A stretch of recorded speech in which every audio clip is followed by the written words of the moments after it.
Hey guys, Chris from Shade Tree Mechanics here. First video, nice to meet you all. I had a friend who I work with who lives a town over and just called me and said that he can't get his snowblower started.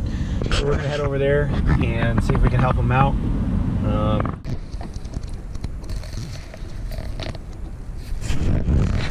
All right, we're at Mike's. Hey. We just popped off. This is Mike. Hey everybody.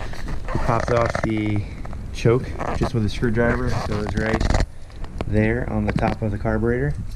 Just use the flathead screwdriver.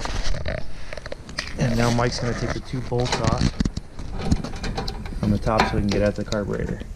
We got the two bolts out and should just lift off. It does. It's got a that's your primer tube there, so you can leave that attached. You don't have to unhook it. The two wires are to your key. And let's see what else we gotta get at. Looks like you gotta take this cover off right here. One bolt there and one bolt right there.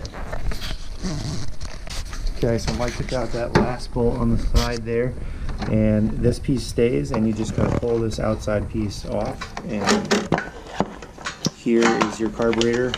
It's technically on your snowblower. It looks like this little metal thing right here, and we're gonna just work on it. And you want to change the spark plug as well? I think it was like, check it first. Yep. Go ahead. There you go. You have a spark plug. I do socket. have a spark plug here. I should have checked the spark plug first. Closed, open. You can see there's a little bit of black residue. We're going to spray some carb cleaner on it and see if we can clean it up a little bit.